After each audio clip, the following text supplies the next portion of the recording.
Hello students, welcome to chemistry room. तो हम लोगों ने लास्ट लेक्चर्स में ऑर्डर देख लिया था, मॉलिक्यूलरिटी देख लिया था, दोनों के बीच में डिफरेंस देख लिया था और जीरो ऑर्डर रिएक्शन को डिराइव भी कर लिया था। ठीक है, अब हम लोग आगे बढ़ेंगे और जीरो ऑर्डर रिएक्शन पर का एक सवाल करेंगे। देखो ये सवाल नीट 2018 में पूछा हुआ सवाल है। ठीक है, सवाल देख लेते हैं। When initial concentration of the reactant is double, बोल रहा है कि इनिशियल कंसेंट्रेशन किसी भी एक रिएक्टेंट पर का डबल कर दिया जा रहा है। The half life period of zero order reaction is, अब ये रिएक्शन तो जीरो ऑर्डर है तो उसके हाफ लाइफ पर क्या कुछ फर्क पड़ेगा। याद करो, हाफ लाइफ पर का हमने एक ग्राफ भी बनाया था ना इनिशियल कंसेंट्रेशन के रिगार्डिंग। तो वो ग्राफ कैसा आया था याद है? Half life versus initial concentration जो हमने ग्राफ बनाया था वो स्ट्रेट लाइन था ना, है ना, जो कि ओरिजिन से पास करता था। इसके बीच का रिलेशन याद करो, टी हाफ इक्वल टू क्या था? A naught divided by 2k। अब देखो इनके बीच का क्या रिलेशन आ जा रहा है। बोल रहा है कि हाफ लाइफ जो है जीरो ऑर्डर रिएक्शन का क्या होगा, जबकि हमने इनिशियल कंसेंट्रेशन को क्या कर देना है? डबल कर देना है। ठीक है, अब मान लो एक नया हाफ लाइफ जब कंसेंट्रेशन डबल करेंगे उस केस में टी डैश में मान ले रहा हूं, है ना, टी डैश हाफ। तो t dash half equal to क्या हो जाएगा?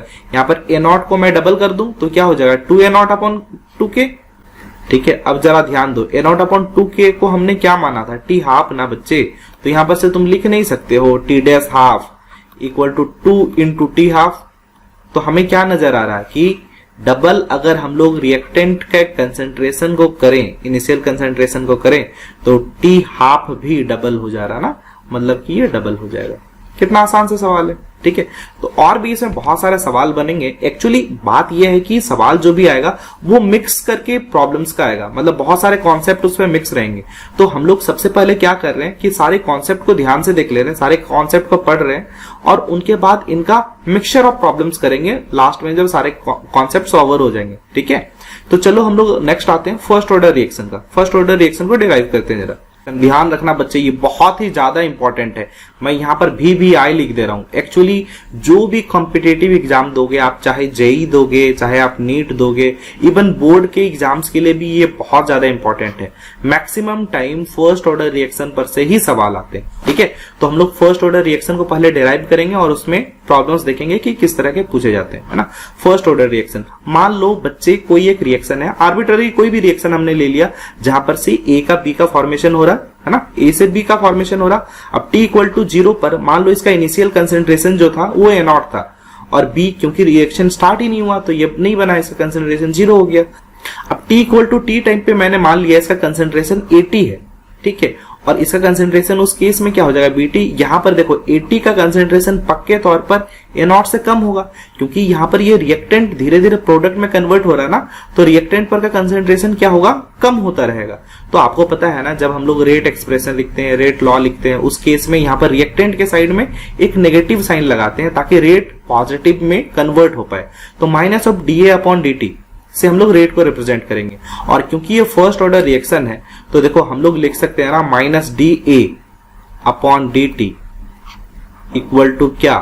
Equal to k a to the power 1। यहां पर यही जो 1 है यही तो ऑर्डर को रिप्रेजेंट करता है ना। यहां पर n का वैल्यू 1 हो गया, इस वजह से हमने इसको क्या बोला? फर्स्ट ऑर्डर रिएक्शन बच्चे।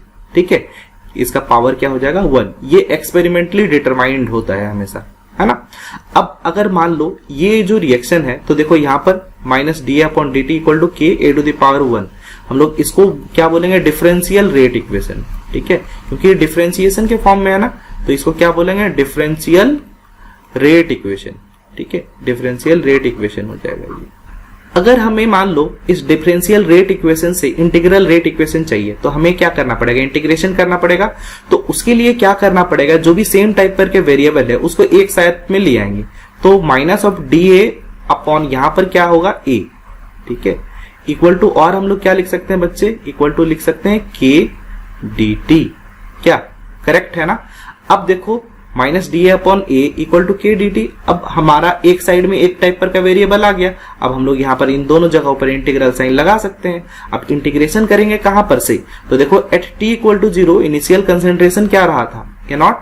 वहीं पर फाइनल कंसेंट्रेशन क्या था? 80।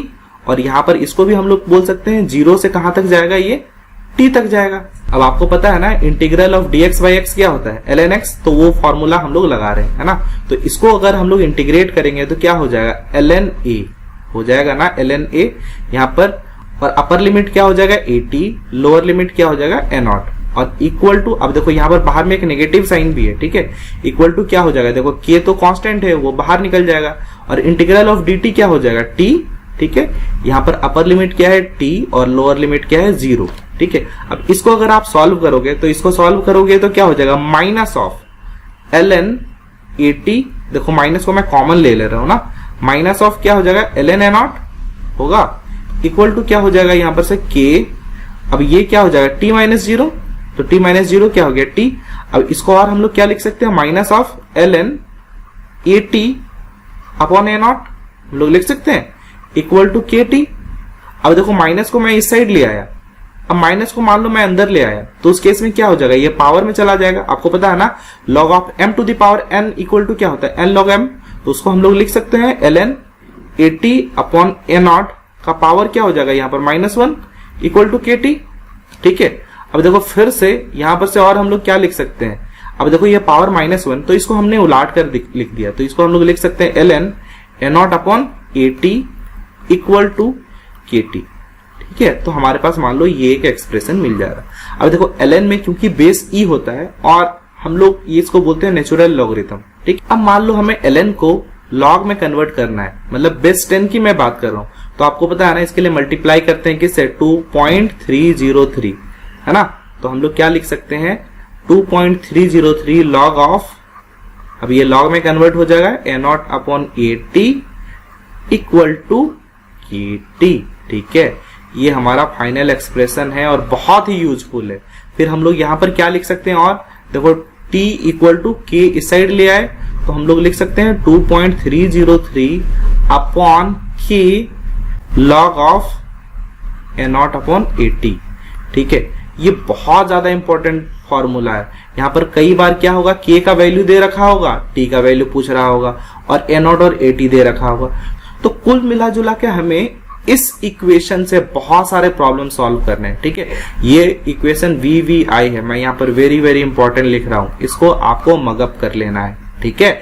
इसमें से कोई 3 वैल्यू दे रखा होगा और एक वैल्यू आपको फाइंड करना होगा, ठीक है। आसानी से आप कर लोगे।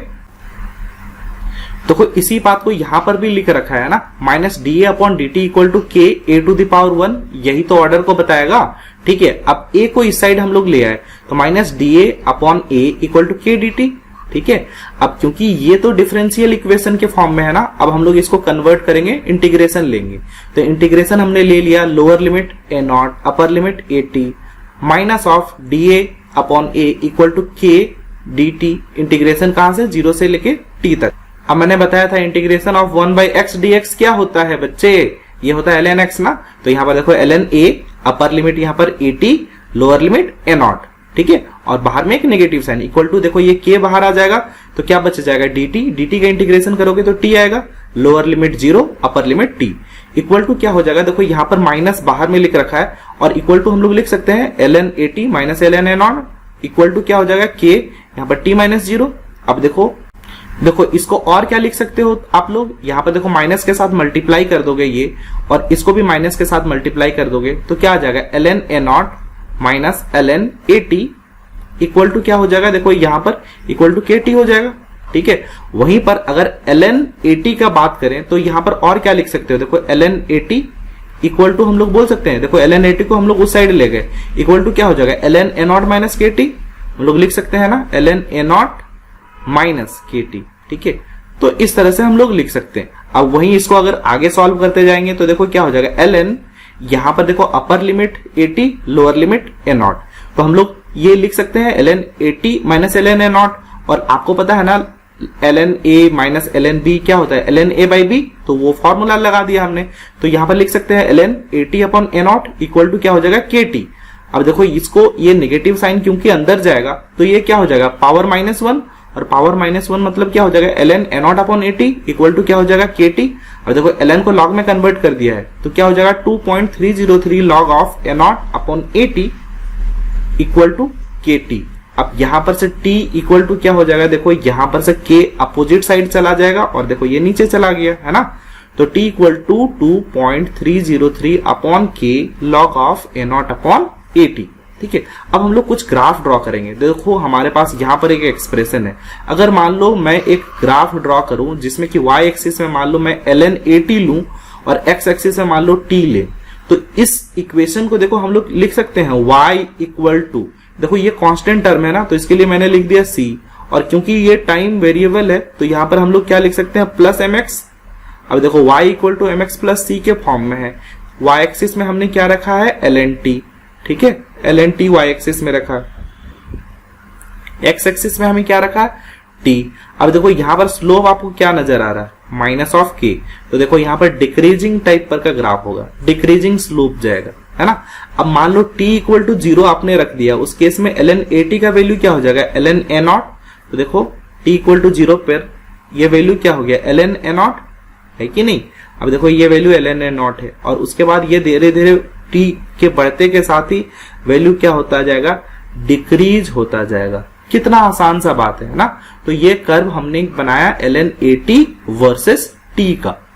ठीक है, तो हमारे पास ये दोनों जो फॉर्मूले आए हैं, t equal to 2.303 upon k log of a naught upon at, ये बहुत ही ज्यादा इंपॉर्टेंट है, याद रखना, इससे बहुत सारा सवाल बनेगा। उसी तरह देखो ना, यहाँ पर t और k को मैंने आपस में इंटरचेंज कर दिया, तो k इक्वल टू हम लोग बोल सकते हैं ना, ये नीचे जब t चला जाएगा 2.303 upon t log of a naught upon at। बहुत ही इंपॉर्टेंट है, इसमें से कोई 3 वैल्यू आपको दे रखा होगा, जैसे a नॉट, at या t, और आपको k निकालने को बोला, कई बार k दे रखा होगा और t निकालने को बोलेगा। ठीक है, तो हमेशा ये वैल्यू बदलते रहेगा। तो इसमें जो सवाल बनेंगे उसमें कोई एक अननोन होगा, वो आपको निकालना होगा, और बाकी सारे 3 आपको नोन होंगे। चलो अब एक और इंटरेस्टिंग सा कर्व हम लोग ड्रॉ करेंगे। ठीक है, हमने यहां पर से एक बढ़िया सा इक्वेशन उठाया। इक्वेशन क्या था, ln a naught upon at equal to kt। इसको हमने यहां पर लिख दिया है, ln a naught upon at equal to kt। अब देखो ln में आपको पता है ना, बेस क्या होता है, e होता है। जब ये अपोजिट साइड जाएगा तो क्या बनेगा, a naught upon at equal to e to the power kt। ठीक है, अब क्या है, हमने इसको नोमिनेटर और डिनोमिनेटर को आपस में चेंज कर दिया, इंटरचेंज कर दिया, या ये कहें कि रेसिप्रोकल ले लिया, तो हम लोग बोल सकते हैं at अपॉन a नॉट, ये चेंज हो जाएगा, और वहीं ये क्या हो जाएगा, 1 upon e to the power kt। अब अगर 1 upon e to the power kt होगा तो हम लोग इसको लिख सकते हैं e to the power minus kt। क्या, अब देखो at इक्वल टू क्या हो जाएगा, a नॉट यहाँ पर क्रॉस मल्टीप्लाई कर दो, at equal to a naught e to the power minus kt। ठीक है, और at इक्वल टू क्या हो जाएगा, a नॉट। अब देखो e to the power minus kt को एक्चुअली मैंने ऐसे लिखा है, e to the power kt, ताकि हमें ग्राफ बनाने में ज्यादा आसान हो। हम लोग देखो y एक्सिस पे है ना, हम लोग at रखना चाहते हैं ना, y एक्सिस पे हम लोग क्या रखना चाहते हैं, at, है ना, और x एक्सिस में हम लोग रखना चाहते हैं क्या, t। इसके बीच का एक कर्व ड्रॉ करना चाहते हैं। अब जरा ध्यान दो, जब t का वैल्यू 0 होगा, मान लो यहां पर आपने वैल्यू 0 रख दिया, उस केस में a naught e to the power 0, और किसी का पावर 0 होता है तो वो क्या होता है, 1।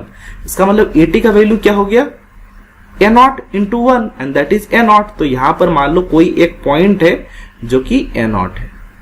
ठीक है, इसके बाद जब टाइम धीरे धीरे बढ़ता जाएगा तो आप ये वाला इक्वेशन देखो, यहां पर ज्यादा बढ़िया से समझ पाओगे। यहां पर मान लो टाइम बढ़ता जा रहा, तो जैसे जैसे टाइम बढ़ेगा ये वैल्यू तो बढ़े जाएगा, ये वैल्यू जैसे ही बढ़ेगा तो फाइनली देखो ये वैल्यू डिनोमिनेटर धीरे धीरे बढ़ता जाएगा, तो आपको बोल सकते हो ना ये वैल्यू तो आपका फिक्स है, तो बढ़ता जाएगा तो 80 का वैल्यू क्या हो जाएगा, 80 का वैल्यू धीरे धीरे तो कम होता जाएगा ना। और एक टाइम जब t का वैल्यू इनफाइनाइट हो जाएगा, उस केस में ये वैल्यू 0 को टेंड करेगा। मतलब ये क्या, ये t का वैल्यू जब इनफाइनाइट होगा तो ये वैल्यू 0 को टेंड करेगा। तो पक्का बात है, ग्राफ तो ऐसे ही नीचे करके जाएगा ना, जो कि इनफाइनाइट को टच करेगा। मान लो ये ऊपर से ग्राफ आता तब तो कहीं ना कहीं इंटरसेक्ट कर देता, तो ग्राफ देखो ऐसे होगा। ये ग्राफ हमने किसके किसके बीच बनाया, at वर्सेस क्या, t। ठीक है, ये किसके लिए है, फर्स्ट ऑर्डर पर के लिए। ठीक है, अब फर्स्ट ऑर्डर का हम लोग हाफ लाइफ देखने वाले हैं। ठीक है, हाफ लाइफ, आधी जिंदगी फर्स्ट ऑर्डर रिएक्शन पर का। ठीक है, तो मैंने last time zeroth order reaction जब बताया था उस समय भी मैंने ये एग्जांपल लिया था। हाफ लाइफ कहेंगे किसको, वैसा टाइम जहां पर की कंसेंट्रेशन जो है इनिशियल कंसेंट्रेशन का हाफ हो जाएगा। मैंने बताया था ना, अगर हमारे पास एक आइसक्रीम का मान लो पूरा बॉक्स 4 दिन चलता है और 2 दिन में अगर कंसेंट्रेशन उसका हाफ हो जाता है, मतलब बॉक्स आधा खाली हो जाता है, तो हम लोग उसको हाफ लाइफ बोलेंगे। तो उसी तरह फर्स्ट ऑर्डर रिएक्शन क्या, किसी भी रिएक्शन में वो टाइम जहां के बाद जितना आपने इनिशियल कंसेंट्रेशन ले रखा है वो अगर हाफ हो गया तो उसको आप हाफ लाइफ बोलो। ठीक है, तो देखो हाफ लाइफ को वैसे ही डिफाइन किया गया। हाफ लाइफ क्या बोला गया है, when concentration of the reactant becomes half of its initial concentration, है ना, इनिशियल कंसेंट्रेशन के जब हाफ हो जाएगा तो उसको हमने हाफ लाइफ बोला है। एट टी हाफ हम लोग क्या बोल सकते हैं, अगर इनिशियल कंसेंट्रेशन आपने ए नॉट लिया है तो टी हाफ पर कंसेंट्रेशन क्या हो जाएगा, ए नॉट अपॉन 2। अब मान लो इस बात को हमने फॉर्मूला में अप्लाई किया, हमारे पास फॉर्मूला तो एक ही है, याद करो, T इक्वल टू 2.303 अपॉन के लॉग ऑफ क्या है, ए नॉट अपॉन एटी। एकमात्र फॉर्मूला है हमारे पास फर्स्ट ऑर्डर का। ये आपको बच्चे हमेशा ध्यान रखना, ये इतना ज्यादा इंपॉर्टेंट है कि हर जगह यूज में आता है, ये हमेशा आपको याद रखना। T इक्वल टू 2.303 अपॉन के log of a not upon eighty. अब देखो हाफ लाइफ के लिए अगर बात करें तो T हाफ से हम लोग रिप्रेजेंट कर दें, इक्वल टू क्या हो जाएगा 2.303 अपॉन के लॉग ऑफ ए नॉट। अच्छा एटी उस केस में क्या हो जाएगा, ए नॉट बाई 2 ना। अब देखो a naught divided by a naught by 2, अब ये 2 ऊपर चला गया, ए नॉट कैंसिल आउट, तो इक्वल टू और हम लोग क्या लिख सकते हैं 2.303 अपॉन के लॉग ऑफ 2। ठीक है, और log 2 का वैल्यू आपको पता है ना 0.301 होता है। 0.301 को 2.303 से आप मल्टीप्लाई करोगे तो क्या आएगा 0.693 अपॉन के। तो बच्चे याद रखना, ये टी हाफ जो होता है ना फर्स्ट ऑर्डर पर का, ये बहुत ही इंपॉर्टेंट है। अब देखो यहाँ पर इनिशियल कंसेंट्रेशन का कोई टर्म भी हमारे पास नहीं आया, मतलब कि हमें ये फर्क नहीं पड़ता है कि इनिशियल कंसेंट्रेशन क्या है, टी हाफ जो है उससे इनिशियल कंसेंट्रेशन के हमेशा इंडिपेंडेंट होगा। ठीक है, उसी चीज को देखो यहां लिख रखा है ना, T इक्वल टू 2.303 अपॉन के log of a naught divided by eighty. अब देखो हमने क्या किया, एटी का वैल्यू रख दिया ए नॉट बाई 2 और टी का वैल्यू रख दिया टी हाफ, तो टी हाफ इक्वल टू क्या हो जाएगा 2.303 अपॉन के लॉग ऑफ 2। ठीक है, लॉग 2 का वैल्यू कितना होता है 0.301, 0.301 से आपने क्या मल्टीप्लाई करना है 2.303। ठीक है, तो आपको मिल जाएगा 0.693 बाई के। ठीक है, तो ये वैल्यू भी आप हमेशा याद रखना टी हाफ पर का। तो finally t half equal to क्या आ जाएगा 0.693 अपॉन के। तो ये वैल्यू भी आप हमेशा याद रखना, फर्स्ट ऑर्डर के लिए टी हाफ जो होता है वो होता है 0.693 अपॉन के। और यहां पर देखो इनिशियल कंसेंट्रेशन का कोई भी टर्म नहीं है, मतलब कि ये जो फर्स्ट ऑर्डर का टी हाफ होता है वो इनिशियल कंसेंट्रेशन से इंडिपेंडेंट होता है या फ्री होता है। बच्चे इसमें सवाल तो बहुत ज्यादा पूछे जाते हैं ना, जैसे कि पहला सवाल देख लो, नीट 2019 में पूछा गया है। क्या सवाल है, if the rate constant for a first order reaction is K, the time required for completion of 99%, ध्यान रखना यहां पर लिख रखा 99% of the reaction is given by. ठीक है, तो हमारे पास इक्वेशन तो एक ही है, कौन सा इक्वेशन है, T इक्वल टू 2.303 अपॉन के log of a not upon eighty. ठीक है, अब क्या दे रखा है, इसमें 99% रिएक्ट हो चुका है। ठीक है, मान लो कोई भी एक रिएक्शन है जो कि ए से मान लो बन रहा है बी। ठीक है, अब ध्यान रखना इसमें 99% बच्चे रिएक्ट हो गया है, तो 99% रिएक्ट हो गया, स्टार्टिंग में कितना रहा होगा एट टी इक्वल टू 0, मान लो ये ए नॉट रहा होगा। अब t equal to t time पे मान लो 99% रिएक्ट हो गया, तो 99% का मतलब क्या होता है, a naught minus of a naught into 99%, मतलब 99 अपॉन 100 लिख सकते हैं ऐसा। ठीक है, तो ए नॉट माइनस 0.99 ए नॉट, तो ये वैल्यू क्या आ जाएगा 0.01 ए नॉट, हम लोग लिख सकते हैं ना, मतलब एट टी टाइम पर हमारा एटी का वैल्यू जो है वो इतना हो जा रहा है, क्या आ रहा 0.01 ए नॉट। ठीक है, अब देखो ये वैल्यू अगर आपने पुट करना है यहाँ पर a t equal to 0.01 a naught, तो क्या हो जाएगा टी इक्वल टू आप लिख सकते हो 2.303 अपॉन के log of a naught divided by eighty की जगह क्या लिखोगे 10 टू द पावर माइनस 2, 0.01 को मैंने लिख दिया 10 टू द पावर माइनस 2। ठीक है, और यहां पर क्या आ गया ए नॉट। कोई दिक्कत नहीं। अब देखो n0 यहां से कैंसिल आउट हो गया। अब ये 10 टू द पावर -2 पर चला जाएगा तो क्या हो जाएगा, t equal to 2.303 upon k log of 10 square. ठीक है, तो 10 स्क्वायर को हम लोग क्या लिख सकते हैं, 2 log 10। तो ये equal to t equal to क्या हो जाएगा, 2.303 अपॉन k, और ये क्या लिख दें, 2 log 10, है ना। आपको पता है ना log 10 का वैल्यू कितना होता है, 1। तो इसको हम लोग कंप्लीटली क्या लिख सकते हैं, 2.303 अपॉन k इंटू 2।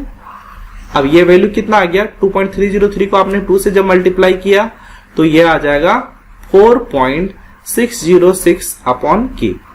ठीक है, कितना आसान सा बात है। ठीक है, तो इसमें कौन सा ऑप्शन हो जाएगा, थर्ड ऑप्शन हो जाएगा। चलो नेक्स्ट सवाल लेते हैं।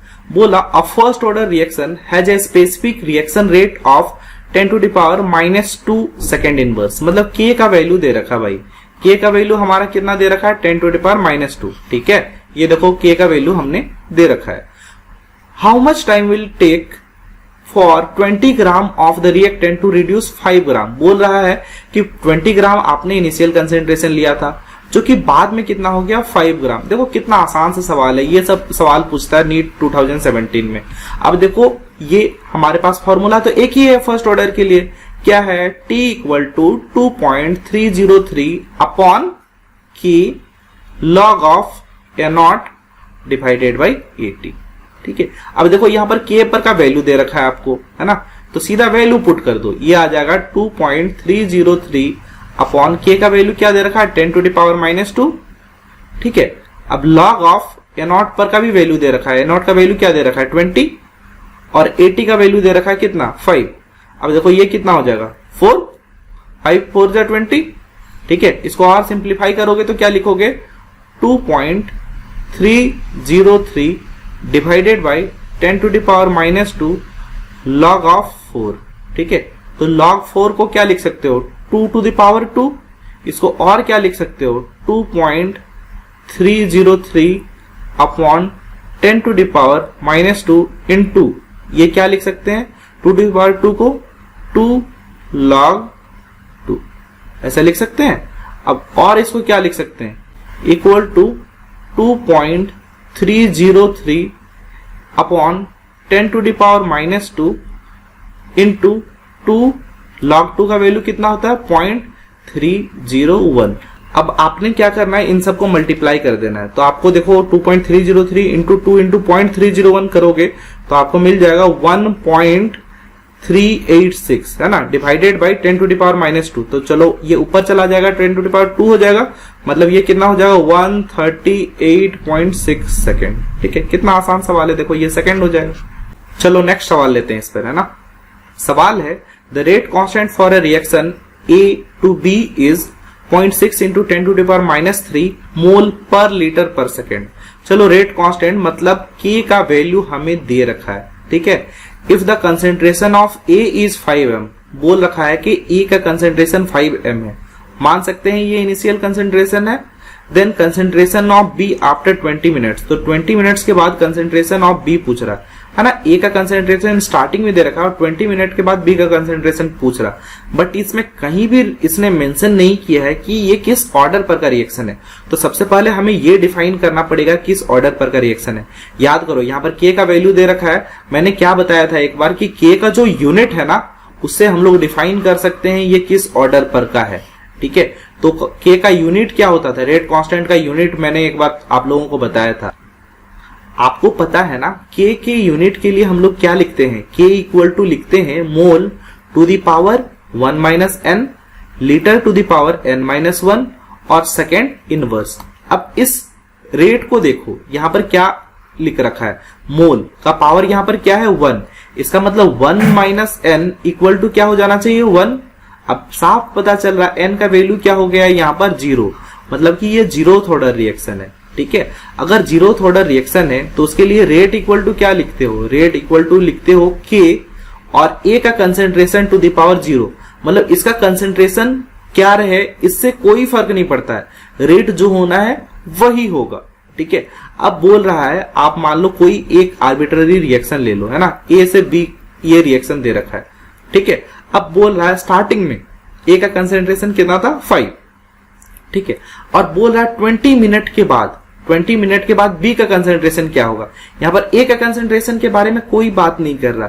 तो देखो अगर क्योंकि ये जीरो ऑर्डर का रिएक्शन है तो रेट इक्वल टू क्या हो जाएगा, के डायरेक्टली हम लोग बोल सकते हैं क्योंकि a to the power 0 is again 1 है ना, किसी का पावर 0 इक्वल टू क्या होता है 1। तो देखो यहां पर रेट जो होगा, रेट को हम लोग बोल सकते हैं ना इज डायरेक्टली के का वैल्यू यहां पर लिख रखा है, क्या लिख रखा है 0.6 इंटू 10 टू द पावर -3 है कि नहीं। अब चलो ये वैल्यू लिख रखा है यहाँ पर रेट इक्वल टू 0.6, हमारा रेट आ गया है ना। तो रेट जैसे ही आ गया और बोल रहा है ये 20 मिनट्स के बाद क्या होगा। अब देखो ये रेट जो है पर सेकेंड दे रखा है, तो सबसे पहले हम लोगों को 20 मिनट को सेकेंड में कन्वर्ट करना पड़ेगा ना। तो सेकेंड में कन्वर्ट करना पड़ेगा तो 20 को किससे मल्टीप्लाई करोगे आप 60 से, तो कितना हो जाएगा सेकेंड, ये 60 इंटू 20 मतलब 1200 राइट, इतना सेकेंड हो गया। अब देखो यहां पर रेट दे भी रखा है 0.6 इंटू 10 टू द पावर -3, तो कितना बी बना, एक्चुअली जिस रेट से ये डिकम्पोज होगा उसी रेट से ये तो बनेगा ना। तो बी कितना बना, बोला कंसेंट्रेशन ऑफ बी। तो डायरेक्टली अगर हम लोग पॉइंट रेट को इससे मल्टीप्लाई करें तो हमारे पास डायरेक्टली बी आ जाएगा ना। तो हम लोग बोल सकते हैं ना सेम ही बात तो है, -dA/dt जो है यही बात तो हो जाएगा ना, dB/dt, क्या सेम ही बात तो है। अब ये रेट हमें पता है, ये रेट कितना है 0.6 इंटू 10 टू द पावर -3। अब देखो इस टाइम से मल्टीप्लाई कर दोगे, टाइम कितना है, टाइम हमारे पास है 1200, ठीक है।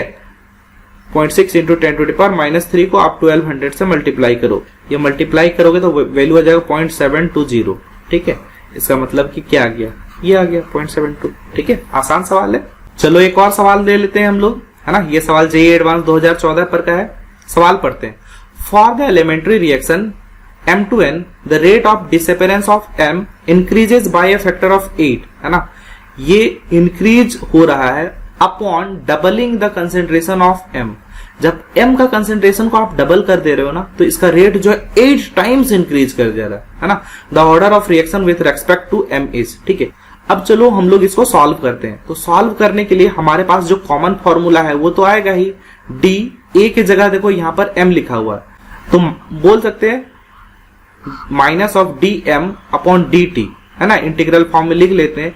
इक्वल टू हम लोग क्या बोलेंगे के, और यहां पर m to the power n। हमें फिलहाल n के बारे में नहीं पता, ये n कुछ भी एक वैल्यू होगा ना, लेकिन रेट के लिए तो हम लोग यही लिख सकते हैं -dm/dt equal to k m to the power n। या फिर हम लोग रेट, मान लो ये फर्स्ट रेट है तो r1 इक्वल टू मान लो मैंने लिख दिया k m to the power n, ठीक है। हमें नहीं पता फिलहाल रेट क्या है क्योंकि ऑर्डर भी हमें नहीं पता। लेकिन एक बात और क्या दे रखा है कि जब डबल कर दे रहे हैं ना तो देखो यहां पर लिख रखा है upon doubling the concentration of m। अगर मान लो m का वैल्यू को हमने 2m कर दिया, उस केस में मान लो रेट है, उसको रेट 2 से मैंने बोला R2 इक्वल टू के क्या हो जाएगा, m के जगह हमने क्या लिख देना 2m to the power n, ठीक है। फिलहाल अभी n का वैल्यू नहीं पता लेकिन R2 का वैल्यू पता है। R2 के बारे में क्या बोल रखा है, ये 8 टाइम्स हो जा रहा है ना, इंक्रीजेस बाय फैक्टर ऑफ 8। तो हम लोग इसको लिख सकते हैं R2 इक्वल टू 8R1, ठीक है। तो देखो ये मान लो फर्स्ट इक्वेशन, ये मान लो सेकेंड इक्वेशन, ठीक है। यहां पर R2 को हटा के आप 8R1 सोचो। तो देखो जब 2 को आपने 1 से डिवाइड किया है ना, 2 को जब आप 1 से डिवाइड करोगे तो इस साइड क्या आ जाएगा 8। अब देखो के यहां से कैंसिल आउट हो जाएगा और m 2m divided by m, ये क्या हो जाएगा 2, और पावर क्या दे रखा है आपको n। तो बताओ यहां पर से n का वैल्यू क्या आ जाएगा, n का वैल्यू तो 3 आ जाएगा ना। बहुत सिंपल है ये, क्या, तो ये n का वैल्यू 3 आ गया तो -dm/dt के m, और n की जगह पर आपने क्या लिख देना 3। मतलब कि क्या पता चल रहा है, ये थर्ड ऑर्डर पर का रिएक्शन है, ठीक है। कितना आसान है।